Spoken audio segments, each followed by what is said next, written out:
to this event with Neal Layton, who I'm Sinead from the British Council. We're so pleased to have Neal here with us today. Neal's going to talk a bit about his work. He's an award-winning children's illustrator and writer.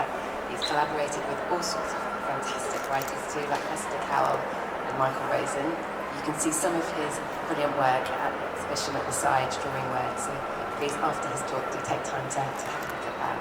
I'm going to hand over to Neal now. He's published in 16 different languages all around the world, loads of books. I'm going to let him talk to you about his work. Thanks very much.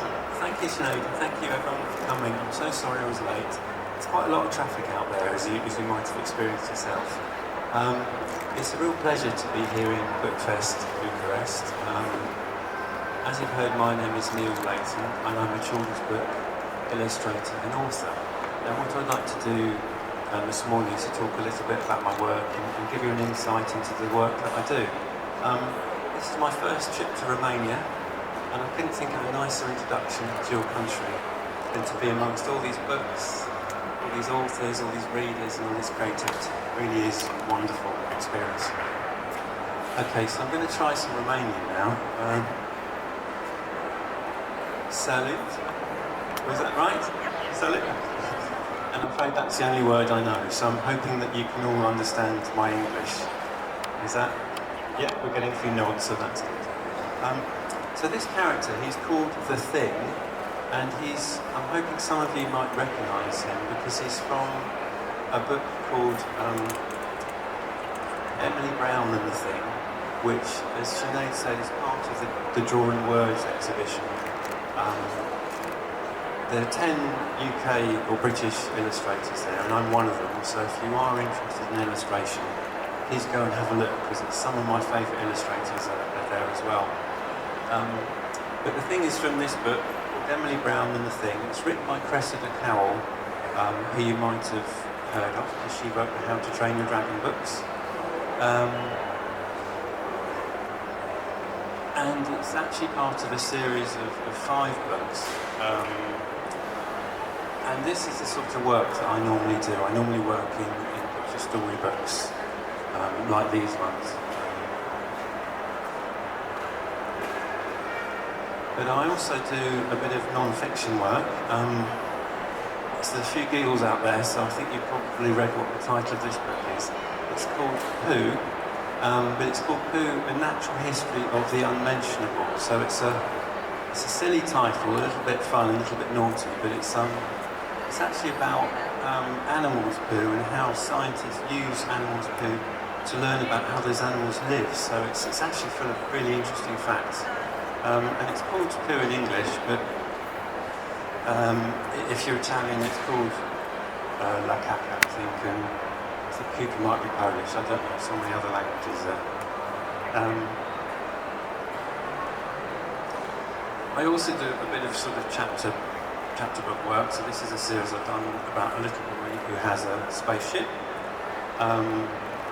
And my latest sort of book, which I've both written and illustrated, is this one. It's called A Planet Full of Plastic, and it's all about plastic pollution and the problem that we have right now and what we can do about it. And it's aimed at very young children. So this is a non-fiction book written and illustrated by me. So sometimes I'm working as an illustrator, in which case an author will give me a text to draw from. Sometimes I'm working as an author and an illustrator. And in that case I'm coming up with the words as well. So that's actually what I'm going to talk about this morning, about those 2 jobs and about how that works, and hopefully give you some tips if you're interested in being authors or illustrators yourself. So when I'm starting work on a book will always start like this, with nothing. So what always comes first in the process is the idea. So that's any book, that's where it always kind of starts, where it comes from.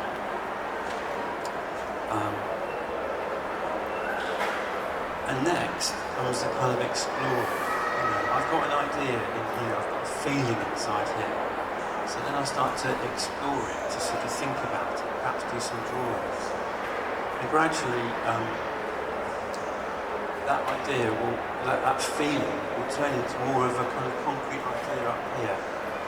And this bit of the creative process is it's the crafting, it's the shaping, it's the writing, it's the illustrating. So I'm trying to take this feeling and sort of shape it into something real and form it. And then eventually, at the end of that, you end up with the finished book. But there's one last sort of part of this process, and this is probably the most amazing thing about working in books, I find, and that is the reading. Because when you've had an idea in here, or a feeling in here, or an idea up here, and you've shaped it into a book, and then you give that book to someone else, they can then read that book, and they can experience the same idea that you had in your head, and the same feeling that you had inside it. And that's the most amazing thing about books. I think it's the closest that you can get to being inside someone else's head. And that's why I love my job. So when I'm working as an illustrator, the first thing that happens is the author will send me their text. So just the words of the book and nothing else. And this is the text of Emily Brown and the Thing. It's about 1,000 words, and my first job is to read those words and to start to imagine what do the characters look like. The author describes the characters in words, but what do the characters actually look like? And what does the world look like that those characters live in? So, and normally the words is all I have to go on. Normally at this stage I haven't actually even met the author.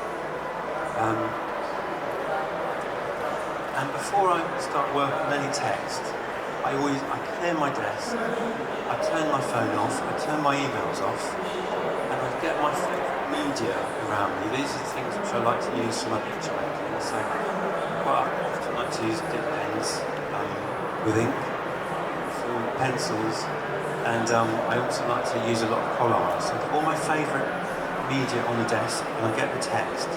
And then I start reading and drawing. And it's really important to me to sort of capture the very first images that come into my head when I'm reading. Because Emily Brown and the Thing was I've got a copy of it here, because it was the second book in the series, luckily I knew what Emily Brown looked like. She's a little girl, she's got brown hair, she looks like that. And she's also got an old grey rabbit companion, and I knew what Stanley looked like because he was in the first book.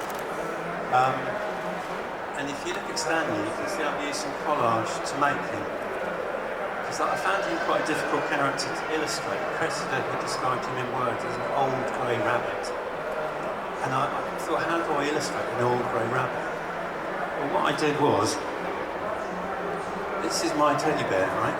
And he's old. He's as old as me. And if you look at his head used to be white, but it's not anymore. It's grey and kind of worn out. So what I did was I got my teddy bear and I shoved him under the scanner. And I scanned in the back of his head, and I made some collage. And that's what I used to illustrate the character of Stanley the Rabbit. So if you see Stanley the Rabbit in any of these Emily Brown books, what you're actually looking at is the back of my teddy bear's head. And not everyone knows that, it's a little kind of secret. But she'd also described another character, and that was the Thing. She wrote there was a thing sitting on the windowsill. Large tears were dripping down its trunk. Actually, she got rid of the trunk bit. So she just had large tears dripping down its face, I think she wrote. So I had to think, well, what on earth does the Thing look like? So the only way I could do this was by drawing. So I just started drawing lots of different things with lots of different media.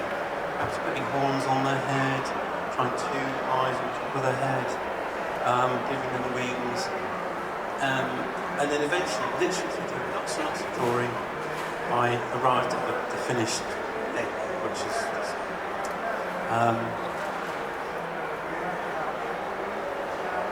So you can see when I'm working as an illustrator, what I'm always coming back to is the text, it's the words of the story. It's like a roadmap, you know. I read the text and then I have an imaginative journey, but then I always come back to the text, and then I have another imaginative journey, and I always come back to that. And that's what's guiding me as an illustrator. So this is some more drawings from the book. And in one of the first spreads, she had wolves, and she had the dark and scary wood. So first thing was, I got some pictures of real wolves, so I knew what real wolves looked like. Then I started drawing wolves from my imagination. So I was trying to keep my head half in the real world, half in the imaginative world. And these are the first wolf drawings that I did. And then when I felt like I knew where that was going, I started to draw what illustrators call roughs. So I got the book printed out at the same size, with all the text from the book printed out the same size, and then I started drawing on that. I started to get a kind of flow and to get a feeling for what I might want to go in the picture. And they're quite rough drawings, aren't they? But it was just a matter of getting the idea out of my head to paper. And then I thought, well, I want to use some collage. So there's a dark and scary wood. So I got some old etchings of a wood, and I put them in the background. And gradually the illustration was starting to come into shape. She'd also had a troll in her words.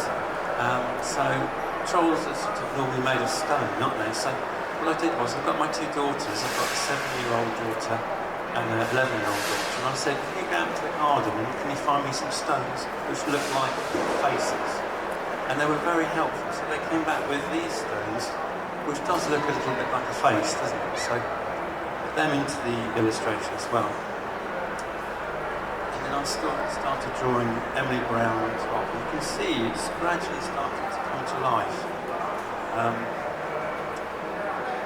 And then I changed the sort of layout a little bit. And then eventually I ended up with a finished illustration, which is part of the Drawing Words exhibition. If you look at it very carefully, if you look at this wolf here, that one there, and if you remember back to my very, very first drawings, the first things that popped into my head, it's the same wolf. So I ended up drawing lots and lots of wolves, and then I thought, well, actually, that very, very first one that came out of my head onto paper, that was the one that had the most energy. So that's quite often how I work. And here's a little sort of something I need to do. It's fun. This works.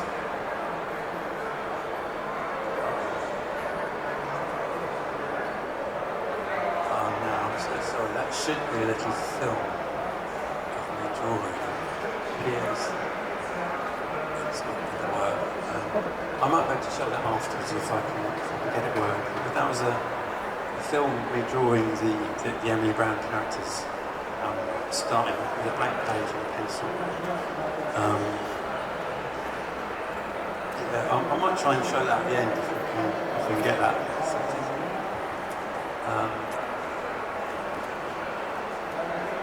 And eventually, that blank piece of paper turned into this drawing with the snow.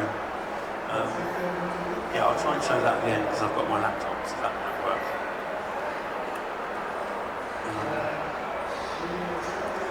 So that was me sort of working as an illustrator, working with an author. But as I said, I also write and illustrate my own stories. So this is a book which I both wrote and illustrated, and it's called The Tree. And I'm going to tell you about how this book came to be, because it's a slightly different sort of way of working. And there's some tips, if you're interested in writing and illustrating your own work, some tips in this book about how to go about doing that. So this book, it began again with a feeling inside me. I've been camping in the wilderness. It was in America. We were about 3 days from the nearest human being, so we were really in the middle of nowhere. It was my wife and I. And it was a really sort of profound experience. So I had this sort of feeling inside of me, and then gradually an idea started to form. So I started writing, and this is one of my my notebooks. And you can see some of it's coming out in words, some of it's coming out in drawings. And if you look at this drawing there, it's a pretty scribbly little thing, but actually that becomes very important when you see the finished book.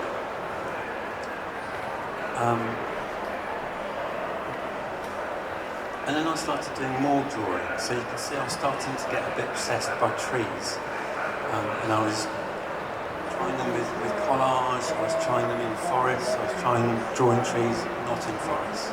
But basically it's that exploring, it's that kind of exploring an idea, exploring a feeling through words and through drawing.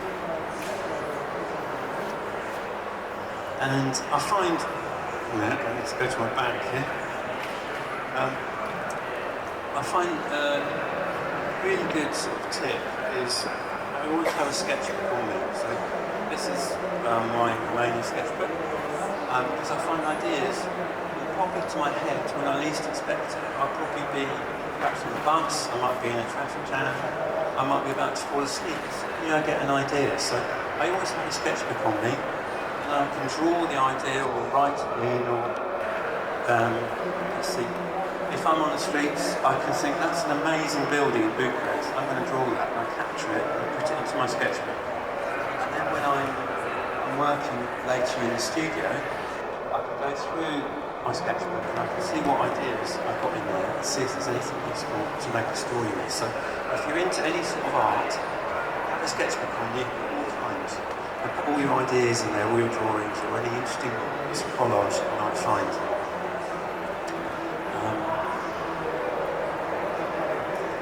I started collecting my ideas into little books, because I find it's really helpful to sort of put them into a little book so it helps me imagine where the story might lead.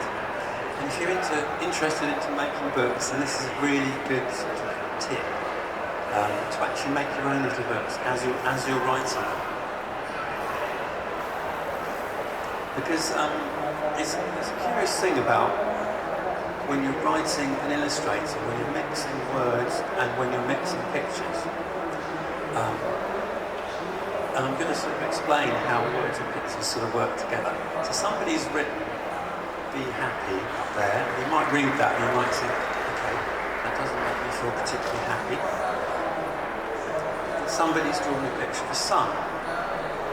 Okay, that's quite nice, I quite like that. But if you put the two together, gives off a slightly different feeling, like a very different sort of idea will pop into your head.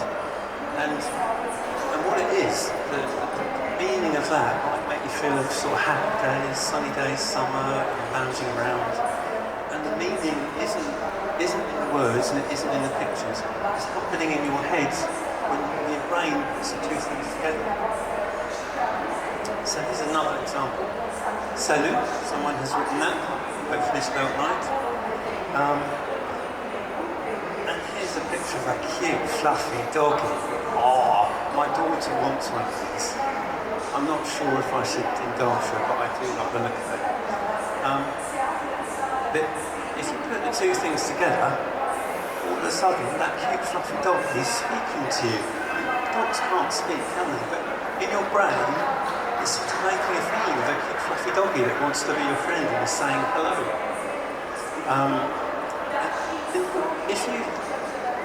If you put a different picture there, your brain is trying to make sense of that too. So you're probably thinking talking shoe. I mean, it doesn't make sense at all, but your brain is trying to make sense of it, and that's how words and pictures work. When you're writing with words and pictures, you have to think about how the words and pictures work together. So this is me now. trying to write my story about my tree. And over the next few years, yes, years, I mean, it was about 3 years, which is utterly ridiculous. I wrote lots of different versions of the same story. Some of them were like nearly 4,000 words long, so they were lots of words. But just sort of trying out different approaches, different starts. But it was when I did this drawing here that the whole thing sort of fell into place for me, because when I'm working as an author and an illustrator, I haven't got my text to work from. It's almost like I haven't got a map.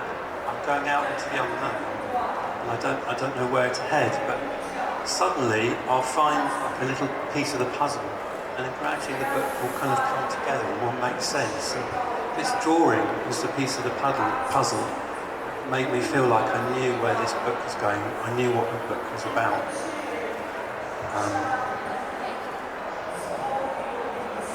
So the next stage was to draw roughs for all the scenes in the book. So I got the book printed out the same size, and I started drawing on each page, thinking, what's going to go there? Where's the text going to go? And I started refining the text, because, like I said, when you mix words and images, it sort of changes the meaning of things. So quite often you need less words, because the pictures are telling more of the story. So my story actually only ended up being 40 words long, which is not many words at all, because I didn't need all those extra words. Pictures was doing the work for me. And then I did the illustrations, so they were done in dip pen with ink, and sometimes I drew the same picture lots of times before I was happy with it. So you can see I'm sort of trying out different trees, different owls. And then eventually I added colour, and I'm very lucky because my wife is an artist and she's very good at colour, so she helped me paint lots of the colour onto the final artworks. And eventually we ended up with a finished book, and I'm going to read that to you now. But my idea for the book was, because there's so few words in it, and a lot of the stories in the pictures, my idea was that when you read it, your imagination has to really work hard. You need to look at the pictures and think what's going on, and read the words, and piece the story together in your head, in your imaginations. And that's my idea for when children read it, to get their imaginations really sort of working. So the book starts on the title page here with a picture of a kind of a tree and a mountain, and it's quite kind of gloomy colours. There's not much light, so perhaps it's kind of dawn. And then you turn the page and you get to the title page, and you can see, yes, it is dawn, the sun's coming up, and the story is kind of starting. And there's little clues you can in this spread to look for, like something's coming along the road. A tree.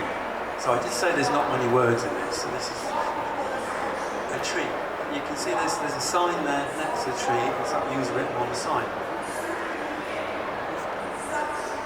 The nest. Oh, look, there's some little birdies in the nest, isn't there? Cute little birds singing a little dawn chorus. And then we turn the page, and we get a dray and a hollow. And you can see in the picture there's squirrels and owls. The word dray it's an English word, and it's quite unusual, but it's the word for a squirrel's nest. And I love words, I love dictionaries, so I decided I really wanted to use the proper word. And if you look, the word frequency of dray is pretty much 0. No one uses it. I think it's a lovely word. And a burrow.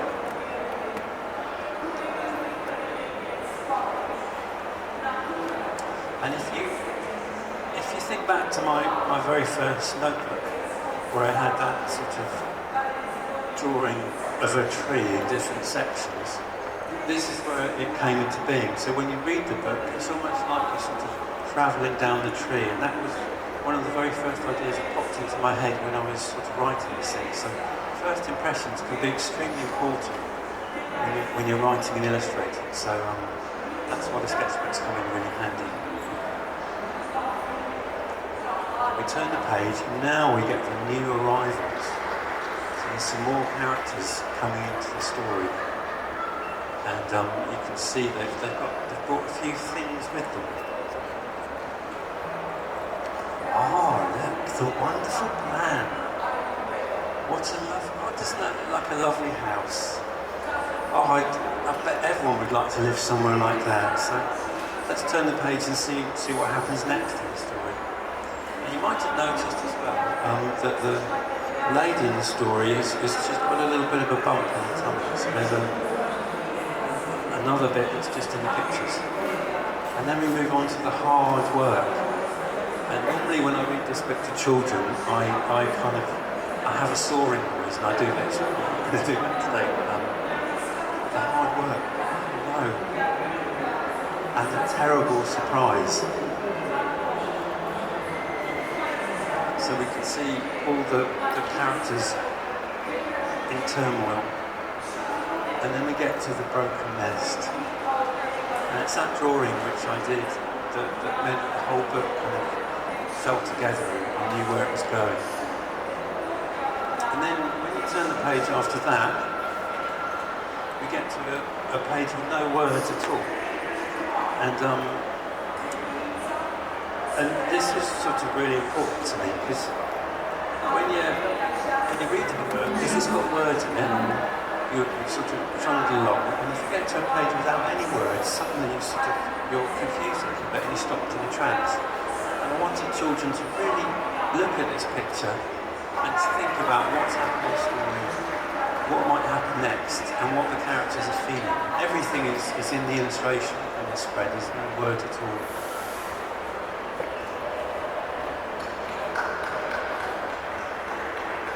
And then we turn the page, and it's back to work, measuring, lifting, hammering, and painting. So they're very busy again.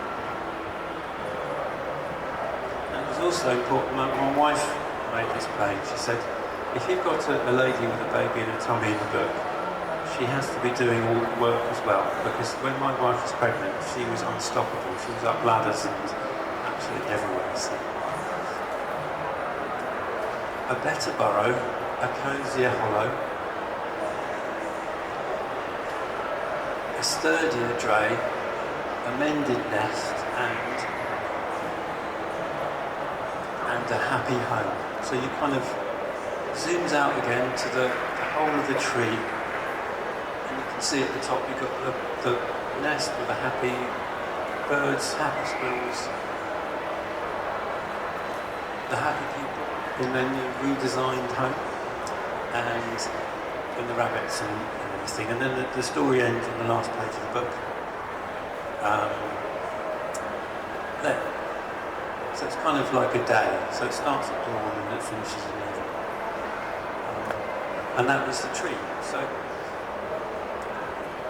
I hope that was kind of useful. So what I wanted to do is sort of show you the two, me being an illustrator and me being an author and an illustrator, and show you a little bit about how those two jobs are a bit different, and also hopefully give you some tips for writing and illustrating.